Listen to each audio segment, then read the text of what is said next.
Hey, how's everybody doing? I want to talk to you about the Colman motorcycle I purchased from Tractor Supply. So I bought the bike. I think I paid maybe 700 some odd dollars for the bike. I brought it home, cranked it up, and so it ran just a minute, started smoking real bad.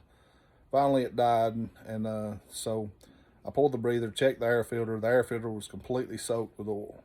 So I called Tractor Supply, talked to them about it, explained the situation, and they had suggested that maybe the bike had been turned over at the store and let the oil run up and soak the air filter full of oil. You could pull the filter off of it, and the bike would run perfectly fine. As soon as you put it back on, it killed the engine. So they made it right. They replaced the air filter. Everything's working perfectly fine now. The bike runs good. My little boy, he drives it all the time. He's liking it, and so far I feel pretty good about the purchase. I'm glad they made it right, and I would recommend it.